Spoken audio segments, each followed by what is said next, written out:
یہ ہیں بدلو کی نشریات۔ ناظرین، میں ہوں امتیاز عالم بدلو کی نشریات میں اپنے پروگرام انگیخت کے ساتھ۔ آج کشمیریوں کی جدوجہد میں ایک اور قربانی کی مثال قائم ہوئی ہے۔ آج پاکستان کی گلیوں پہ بھی ایک بہت خوفناک منظر نظر آیا۔ وادی کشمیر میں بھی آج مکمل ہڑتال تھی، اور آج پنجاب کے کونے کونے میں، پنجاب کے ہر شہر میں پولیس اور پی ٹی آئی کے ورکرز میں تصادم ہوتے رہے۔ لیکن جو بڑی خبر ہے اور بری خبر ہے وہ یہ ہے کہ یاسین ملک، جو JKLF جموں و کشمیر لبریشن فرنٹ کے چیئرمین ہیں، انہیں آج 5 کیسز میں 10 سال قید اور 10,000 روپے جرمانہ، اور 2 کیسز میں انہیں عمر قید کی سزا دی گئی ہے۔ انہوں نے اپنے خلاف الزامات کے بارے میں وہ چاہتے تھے کہ وہ کہیں آزادی کے حوالے سے کہ پلیڈ گلٹی، کہ ہاں میں آزادی چاہتا ہوں۔ انہوں نے یہ بھی کہا کہ وہ گاندھی کے امن کے اصولوں پر عمل کرتے ہیں۔ یہ بھی حقیقت ہے کہ JKLF نے کبھی شروع میں یہ مسلح جدوجہد کی طرف تھے راغب، لیکن عرصہ ہوا JKLF نے مسلح جدوجہد کا راستہ ترک کر دیا۔ میں جب ہم کشمیر گئے تھے صحافیوں کا ایک وفد لے کر 2004 میں، تو ہماری یاسین ملک سے ان کے گھر پہ ملاقات ہوئی تھی۔ ایک چھوٹا سا گھر تھا، جیسے اندرون شہر کے محلوں میں ہوتا ہے۔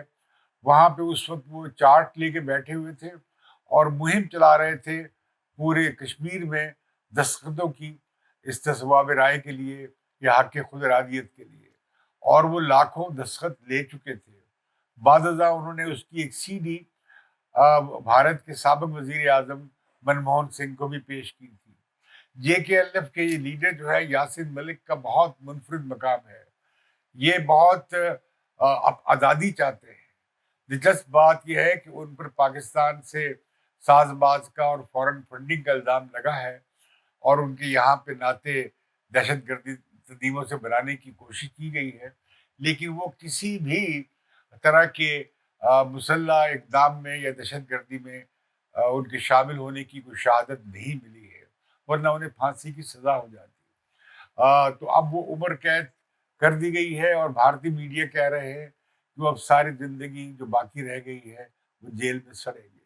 لیکن پوری دنیا کے جمہوریت پسند لوگ اور امن پسند لوگ اور آزادی پسند لوگ یاسین ملک کی سزا پہ احتجاج ضرور کریں گے۔ ان کے ساتھ ناانصافی ہوئی ہے، اور انہیں اپنا کیس بھی پوری طریقے سے پیش کرنے کا موقع نہیں دیا گیا۔ جو سوالات اٹھائے بھی انہوں نے کہ میں تو گاندھی کے اصولوں کا پیراکار ہوں، یعنی یہ کہ آزادی اور امن کے ساتھ، اور تشدد کے خلاف ہوں، تو یہ سب ان کی گزارشات نہیں سنی گئی۔ انہیں ملنے کے لیے کشمیر میں کم از کم 7 وزرائے اعظم گئے، انہوں نے یہ بھی دلیل دی، لیکن ان کی بات کو نہیں سنا گیا۔ آج کا یہ دن ان کی بیگم جو پاکستان میں ہے اور چھوٹی بچی 10 سال کی، ان کے لیے ایک بہت، اور ہم سب کے لیے بڑا ایک افسوسناک دن ہے جو آج پاکستان میں ہوا۔ اگر کشمیر میں ہڑتال تھی تو پاکستان میں ہم نے دیکھا کہ پنجاب میں اور کراچی میں خوب ہنگامے ہوئے، خوب پولیس کے ساتھ خشدنی ہوئی، پتھراؤ ہوا، پولیس نے لاٹھی چارج کیا، گیس کا استعمال کیا۔ لیکن میں اس حکومت کو کی تعریف کرنا چاہوں گا، جس وزیر داخلہ کے بارے میں کہا تھا وہ پتہ نہیں کیا کر دے گا۔ تو انہوں نے کوشش کی کہ قافلوں کو روک دیا جائے، ہوا نکال دی جائے، چھاپوں کے ذریعے ڈرا دیا جائے۔ انہوں نے بنیادی طور پر نفسیاتی حربے استعمال کیے اور لو انٹینسٹی رکھی۔ کسی کو اجازت نہیں تھی کہ بندوق استعمال کر سکے۔ میں یہ کہنا چاہوں گا کہ آج کوئی ایک کیجویلٹی نہیں ہوئی۔ میں سمجھتا ہوں کہ یہ انتظامیہ کی بڑی کامیابی تھی، ورنہ ہم نے کراچی میں، لاہور میں اور کچھ اور شہروں میں کافی زیادہ اشتعال انگیزی دیکھی۔ تو ہم نے دیکھا کہ عمران خان جب جلسہ لے کر چلے تو انہوں نے اعلان کیا کہ وہ تو ڈی چوک پہ جائیں گے، اور انہوں نے یہ کہا کہ وہ ان کا کوئی بات چیت نہیں چل رہی، ان کا کوئی معاہدہ نہیں ہو رہا۔ وہ یہ اصل میں پھر سے غلط بیانی سے کام لے رہے تھے۔ اصل میں یہ بات چیت پہلے شروع ہوئی تھی جس کے باعث انہوں نے ملتان میں اپنے دھرنے کی تاریخ کا اعلان کا فیصلہ ملتوی کر دیا تھا، اور پھر بعض پشاور میں کیا۔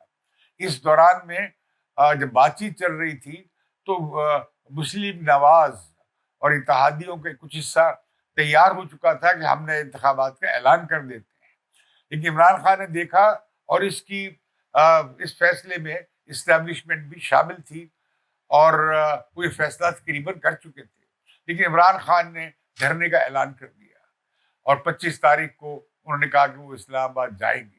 اس سے وہ بات چیت ٹوٹ گئی اور عدم اعتماد پیدا ہو گیا۔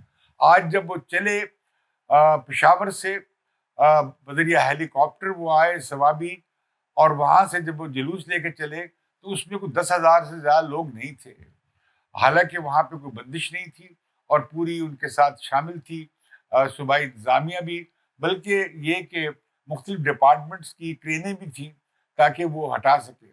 اب سپریم کورٹ نے مداخلت کی ہے، اور انہوں نے کہا ہے کہ بھئی انہیں سیکٹر 9 اور جی اور 8H کے درمیان جو جگہ ہے، غالباً وہ تبلیغی جماعت کی، جہاں پہلے جلسہ کیا تھا مولانا فضل الرحمان نے بھی، کہ وہاں پہ وہ اپنا جلسہ کر لیں۔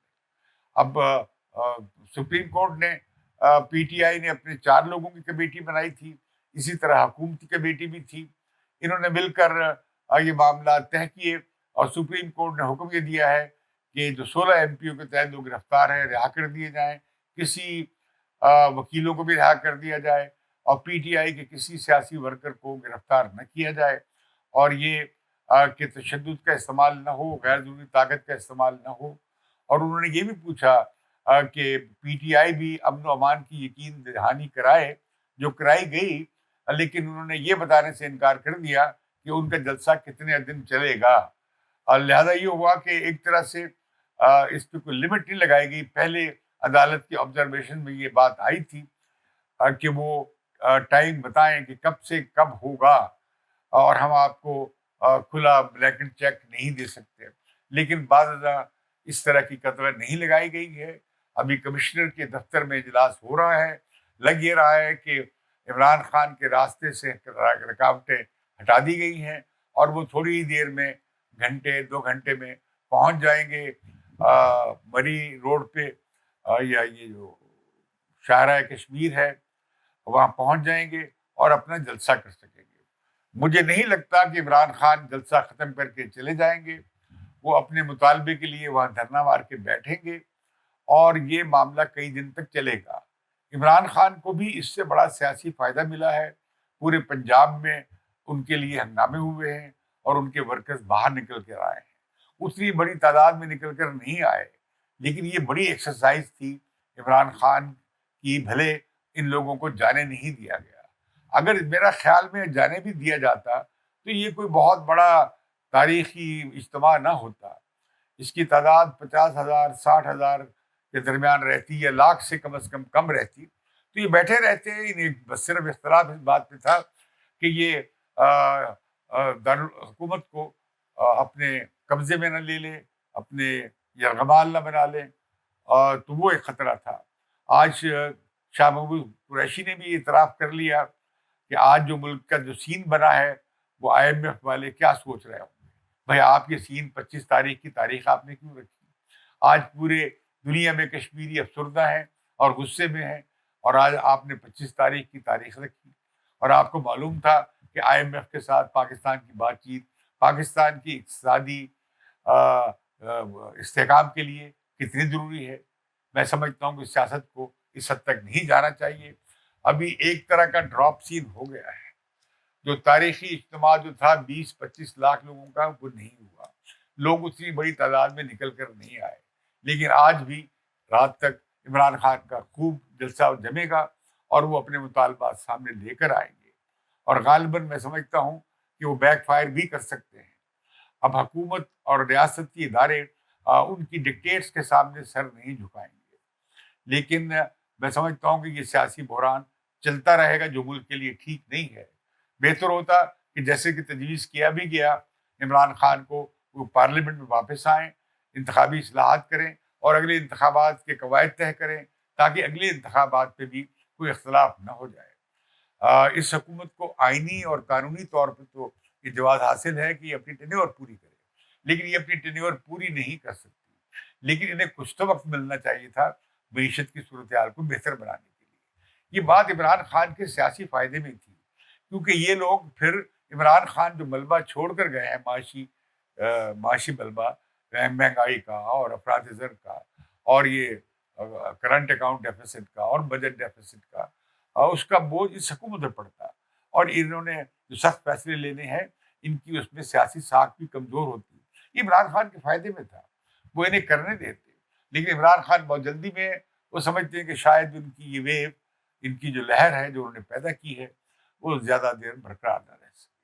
میں سمجھتا ہوں کہ سیاستدان ظاہر اپنی سیاسی ضروریات کے تحت فیصلے کرتے ہیں، لیکن ملک کی جو معاشی بحران ہے وہ ہم افورڈ نہیں کر سکتے کہ اس ملک میں سیاسی انارکی بڑھے.